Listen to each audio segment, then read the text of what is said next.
வாழ்க வளமுடன். நண்பர்கள் அனைவருக்கும் வணக்கம். நான் உங்கள் நண்பன் Arjun, SEBI registered research analyst. இன்னைக்கு 18th February post market report பார்த்துடலாம். தேர்ட் ஸ்ட்ரைட் செஷனாக நம்ம மார்க்கெட் வந்து ஹையில் க்ளோஸ் ஆயிருக்குது. ஒரு பாசிட்டிவ் வைப்போட போயிட்டு இருக்குது. இந்த வைப் அப்படியே கண்டினியூ ஆகுமா அப்படிங்கிறத பார்க்கணும். அதுக்குள்ள ஒரு ரிப்போர்ட் வந்துருக்குது. யூஎஸ்லேருந்து வந்திருக்கிற ஒரு ரிப்போர்ட் வந்துருக்குது. அதுக்கு ஒரு செக்மேட் வைக்கிறாங்க. என்னங்கிறது பார்க்கணும்.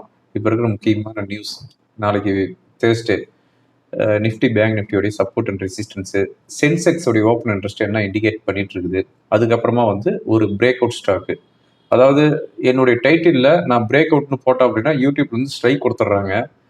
அதனால வந்து பிரேக் அவுட்டுன்ட்டு நான் போடல, எகிரும் பங்கு அப்படின்னு சொல்லிட்டேன். ஓகேங்களா?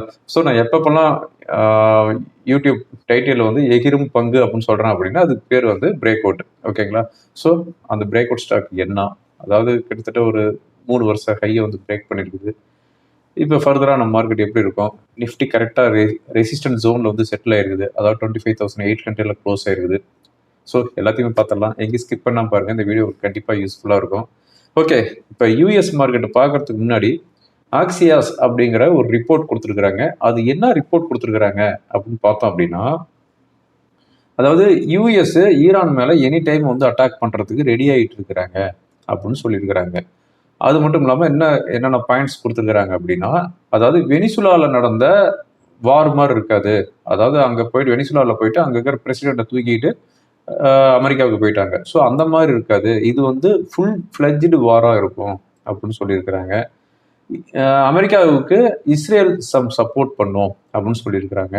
அது மட்டும் இல்லாமல் தேர்ட் பாயிண்ட் என்ன சொல்லியிருக்கிறாங்கன்னா, யூஎஸ்ல இருக்கிற அர்மடா அப்படிங்கிற பிளேஸில் 2 aircraft, 12 warship, hundreds of fighter jet, multiple air defence system இது எல்லாமே வந்து ரெடியாக இருக்குது அப்படின்னு சொல்லிக்கிறாங்க.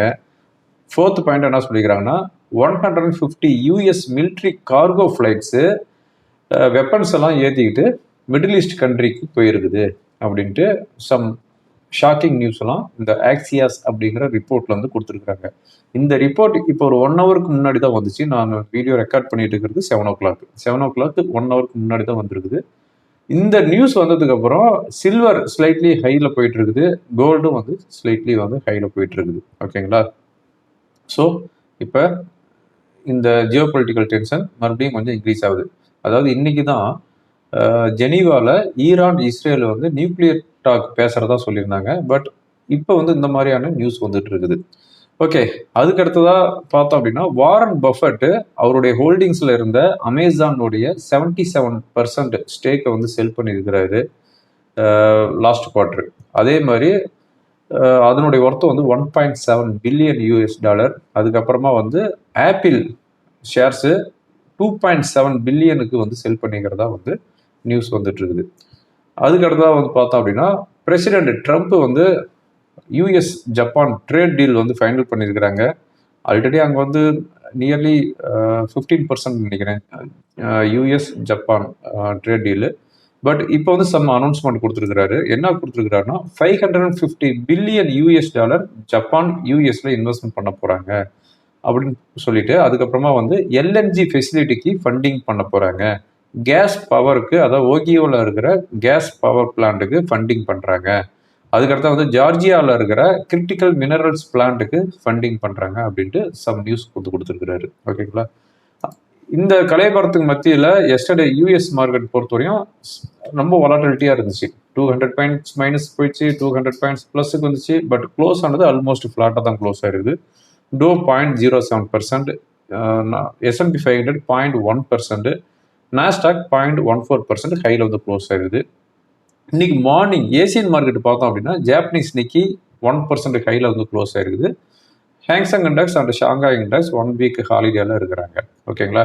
இன்னைக்கு மார்னிங் கிஃப்ட் நிஃப்டி பொறுத்தவரையும் அதாவது ஒரு மார்ஜினலான ஹையில தான் இண்டிகேட் பண்ணிட்டு இருந்துச்சு. அதாவது 25,750 ஓப்பன் ஆகிட்டு 25,640 வந்துச்சு. அங்கே இருந்துட்டு 25,820 வரைக்கும் போயிருக்குது. ஸோ இன்னைக்கு வந்துருக்கிற லோக்கும் ஹைக்கும் வந்து பார்த்தோம் அப்படின்னா ஆல்மோஸ்ட் 180 பாயிண்ட்ஸ் ஹைக்கு வந்துருக்குது. இன்னைக்கு வந்து என்னுடைய சப்போர்ட் வந்து கிளாசிக்காக ஒர்க் அவுட் ஆயிருக்குது. அதாவது நான் எஸ்டர்டே சொல்லியிருந்தேன், செகண்ட் சப்போர்ட் வந்துச்சு அப்படின்னா நியர்பை சப்போர்ட் 10 to 15 பாயிண்ட்ஸ் இல்லை 20 பாயிண்ட்ஸ் வரையும் ப்ளஸ் ஆர் மைனஸ் வச்சுக்கிட்டு ஸ்டாப்பாக வச்சுக்கிட்டு பை பண்ணணும் அப்படின்னா ஒரு எக்ஸிட் கிடைக்கும் அப்படின்னு சொல்லியிருந்தேன். கரெக்டாக வந்து என்னோட சப்போர்ட்டுக்கு 10 பாயிண்ட்டுக்கு முன்னாடியே வந்து பவுன்ஸ் ஆகிட்டு ஹையர் லெவலில் செகண்ட் ரெசிஸ்டன்ஸுக்கு போச்சு. கரெக்டாக வந்து செகண்ட் ரெசிஸ்டன்ஸ்லேயே வந்து மார்க்கெட்டும் செட்டில் ஆயிருக்குது. ஓகேங்களா? என்னோட ஃப்ரீ டெலிகிராம் சேனலில் ஃபாலோ பண்ணிக்கோங்க. அதனுடைய லெவல்ஸ் உங்களுக்கு வந்து டெய்லியுமே பிஃபோர் மார்க்கெட் ஹவர்ஸ் நான் போட்டிருக்கேன். ஓகேங்களா? ரைட். இன்னைக்கு பொறுத்தவரையும் சென்செக்ஸ் 283 பாயிண்ட்ஸ் ஹைல க்ளோஸ் ஆகுது. 0.34%, 83,734 செட்டில் ஆயிருக்குது. நிஃப்டி 94 பாயிண்ட்ஸ் ஹைல க்ளோஸ் ஆகுது. தேர்ட் ஸ்ட்ரைட் செஷனாக ஹைல போயிருக்குது. 0.37%, 25,819 செட்டில் ஆயிருக்குது.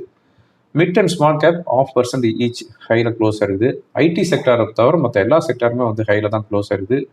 பிஎஸ்சி பேங்க் நான் ஸ்டாப்பாக போயிட்டு இருக்குன்னு வச்சுக்கோங்களேன். ரியாலிட்டி ஆயில் அண்ட் கேஸ் 0.5% ஹைல க்ளோஸ் ஆகுது. எஃப்எம்சிஜி மெட்டல் 1% ஈச் ஹைல வந்து க்ளோஸ் ஆகுது. ருபி 90.67 செட்டில் ஆகுது. அதான் நான் எஸ்டர்டே சொன்ன மாதிரி 92, 91 வந்து சஸ்டெயின் ஆகிட்டு இருக்குது ருபி இந்த ட்ரேட் டீல் ஃபைனல் ஆனதுக்கப்புறம். இப்போ ரீசெண்டாக வந்த ஹை என்னன்னு பார்த்தோம் அப்படின்னா 92. ஓகே, இதுதான் இப்போ இருக்கிற போஸ்ட் மார்க்கெட் ரிப்போர்ட்டு. முக்கியமாக நியூஸ் அப்படின்னு பார்த்தோம் அப்படின்னா எஃப்ஐஸ் பையிங்கில் இருக்கிறாங்க. அதாவது இந்த 2-3 நாளாகவே வந்து பை தான் பண்ணிட்டு இருக்கிறாங்க. லாஸ்ட் ஃப்ரைடே வந்து ஹெவியாக செல் பண்ணியிருந்தாங்க. பட் இந்த 3 நாளாக வந்து பையிங்கில் இருக்கிறாங்க. அவங்களே வந்து கன்ஃபியூஷனில் தான் இருப்பாங்களாட்டுக்குது. ஏற்றலாமா, இல்லை இறக்கலாமா, இல்லை வாங்கலாமா, விற்கலாமா அப்படிங்கிறது ஒரு கன்ஃபியூஷனில் தான் இருக்கிறாங்க. எஃப்ஐஸ் நெட்டாக வந்து 1,154 crore வந்து பை பண்ணிக்கிறாங்க. டொமஸ்டிக் 440 crore வந்து அவங்களும் பை தான் பண்ணிக்கிறாங்க. ஓகேங்களா? லார்சன் அண்ட் டூப்ரோ என்விடியா கூட சம் டைப் பண்ணிக்கிறாங்க. அதாவது இந்தியாவில் லார்ஜஸ்ட் ஏஐ ஃபேக்ட்ரி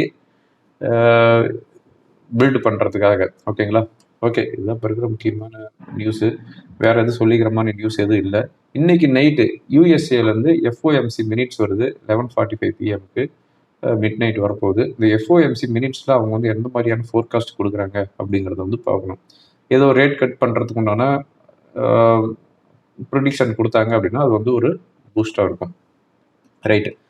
இந்த வீடியோ ரெக்கார்ட் பண்ணிட்டு இருக்கும்போது யூஎஸ் ஃபியூச்சரை பொறுத்தவரையும் 100 பாயிண்ட்ஸ் ஹையில் ட்ரேட் ஆகிட்டு இருக்குது. நாஸ்டாக் இண்டெக்ஸும் ஆல்மோஸ்ட் 100 பாயிண்ட்ஸ் ஹையில் தான் ட்ரேட் ஆகிட்டு இருக்குது. யூரோப் மார்க்கெட்டு ஆல்மோஸ்ட் 1% ஹையில் ட்ரேட் ஆகிட்டு இருக்குது. ஓகே, ஒரு பிரேக் அவுட் ஸ்டாக்கு, அதாவது எகிரும் பங்கு அப்படின்னு நம்ம சொல்லணும். ஆதித்யா பிர்லா ஏஎம்சி இது வந்து மல்டி இயர் பிரேக் அவுட் வந்து ஆகிருக்குது. அதனுடைய சப்போர்ட் அண்ட் ரெசிஸ்டன்ஸ் என்ன அப்படிங்கிறத பார்த்தலாம். அதாவது பிரேக் அவுட்டை பொறுத்தவரையும் கண்மூடித்தனமாக வாங்கிட்டு இருக்கக்கூடாது. அதுக்குன்னு ஒரு ஸ்டாப்பில் வந்து நம்ம டைட் ஸ்டாப்பை வந்து மெயின்டைன் பண்ணிக்கலாம். ஏன்னா சம்டைம்ஸ் வந்து ஃபால்ஸ் பிரேக் அவுட்டும் சம் ஸ்டாக்ஸ்லாம் ஆகும். அப்படிங்கும்போது நீங்கள் சொன்னீங்க இறங்கிடுச்சு அப்படின்னா அதுக்கு ஸ்டாப் லாஸ் வந்து மெயின்டைன் பண்ணிக்கலாம். அது ஏறிடுச்சுன்னா எல்லாம் சைலண்டாக தானே இருக்கிறீங்க. அப்படிங்கும்போது இறங்கும்போது சைலண்டாக நீங்களே பார்த்து ப்ராஃபிட் வரும்போது நல்ல ப்ராஃபிட்டில் புக் பண்ணிக்காங்க. லாஸ் வரும்போது அப்படின்னா உங்களால் எவ்வளோ லாஸ் வந்து மேனேஜ் பண்ண முடியுமோ அந்த லாஸில் வந்து கவர் பண்ணிக்கலாம். ஓகேங்களா? ஏன்னா பிரேக் அவுட் எல்லாமே வந்து ஹையர் லெவலில் தான் பிரேக் அவுட் ஆகும். அப்படிங்கும்போது நம்ம ஹையர் லெவலில் வாங்கிட்டு அங்கேருந்து இறங்க ஆரம்பிச்சிச்சு அப்படின்னா சகட்டு மேனிக்கு இறங்கும். அதனால் நம்ம வந்து அதை வந்து ரொம்ப ரொம்ப கேர்ஃபுல்லாக தான் பண்ணணும். அது டெக்னிக்கல் லெவல் என்ன அப்படிங்கிறது நெக்ஸ்ட் ஃபியூ மினிட்ஸில் நான் வந்து ஷோ பண்ணிடுறேன். ஓகே, இப்போ ஓவரால் நம்ம மார்க்கெட் எப்படி இருக்குது அப்படின்னு பார்த்தோம் அப்படின்னா என்ன சொல்கிறது, ஒரு கன்ஃபியூஸ் ட்ரெண்டில் தான் இருக்குதுன்னு வச்சுக்காங்க. ட்ரெண்ட் இஸ் நாட் கிளியர் அப்படின்னு தான் சொல்லணும். அதாவது ஆஃப்டர் ட்ரேட் டீல் 26,000 போச்சு. எக்ஸாக்ட் லாஸ்ட் வெனஸ்டே வந்த ஹை 26,000. இன்னைக்கு 25,800 இருக்குது. இந்த கேப்பில் 25,450 வந்துச்சு. ஸோ மார்க்கெட் வந்து ஒரு ட்ரெண்ட் வந்து இஸ் நாட் கிளியர் அப்படி தான் சொல்லணும். அதாவது யூஸ்வலாகவே வந்து சென்செக்ஸோடைய எக்ஸ்பிரி அப்படின்னாவே மார்க்கெட்டு கொஞ்சம் வீக் ஆகுது. அதாவது மோஸ்ட் ஆஃப் த டைம் கிடையாது, வெள்ளிக்கிழமை மாதிரிலாம் கிடையாது, சம்டைம்ஸு. அதனால் நாளைக்கு வந்து எப்படி இருக்குது அப்படின்னு பார்க்கணும். அப்படிங்கும்போது இப்போ இருக்கிற ரெசிஸ்டன்ஸ் ஜோனில் தான் வந்து நிஃப்டி க்ளோஸ் ஆகுது. ஒருவேளை 25,800, 850க்கு மேலே சஸ்டெயின் ஆகிட்டு இருந்துச்சு அப்படின்னா தென் வில் மூவ் டு 26,000 வரைக்கும் போகிறதுக்கான பாசிபிலிட்டிஸ் இருக்குது. ஏன்னா எஃப்ஐஸ் வந்து சப்போர்ட் பண்ணுவோம். எஃப்ஐஸ் சப்போர்ட் பண்ணால் நம்ம மார்க்கெட்டு ஏறாது. மறுபடியும் நான் சொல்கிறேன் அதே தான். எஃப்ஐஸ் பையிங் இல்லாமல் நம்ம மார்க்கெட்டு ஏறவே ஏறாது. டொமஸ்டிக் எவ்வளோதான் வாங்கட்டும் நம்ம மார்க்கெட் ஏறாது. எஃப்ஐஸ் சப்போர்ட் பண்ணால் மட்டும்தான் நம்ம மார்க்கெட் ஏறும். அதனால் எஃப்ஐஸ் பையிங்கில் இருக்கிறாங்களா அப்படிங்கிறத பார்க்கணும். இப்போ இருக்கிற ரெசிஸ்டன்ஸ் 25,800, 850, அதுக்கு மேலே போச்சுன்னா 26,000 வரையும் போகிறதுக்கான பாசிபிலிட்டிஸ் இருக்குது. சப்போர்ட் அப்படின்னு பார்த்தோம் அப்படின்னா 25,650. ஓகேங்களா? இது வந்து இப்போ சப்போர்ட்டாக வந்து ரியாக்ட் ஆகும் டே ட்ரேடிங்க்கு. டெக்னிக்கலாக என்ன இண்டிகேட் பண்ணுது அப்படிங்கிறதையும் பார்த்துடலாம். ஓகேங்களா?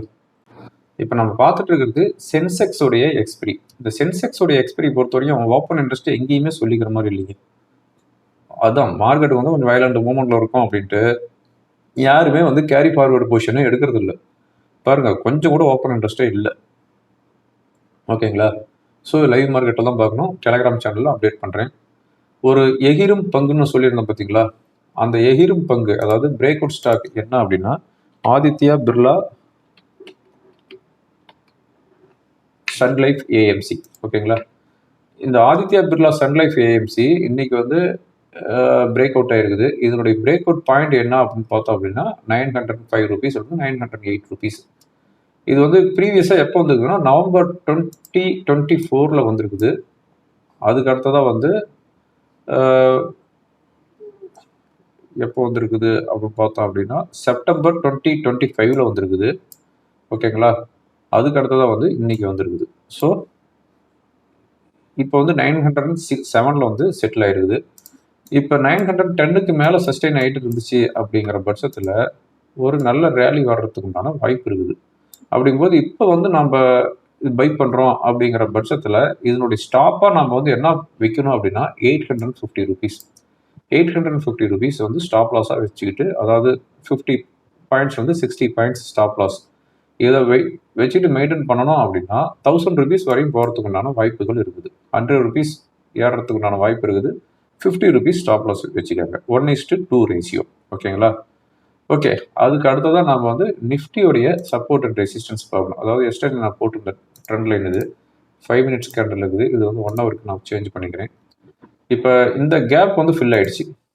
அதாவது இங்கே பாருங்க, இது என்ன கேப் அப்படின்னு பார்த்தோம் அப்படின்னா பிப்ரவரி 16th கேப்.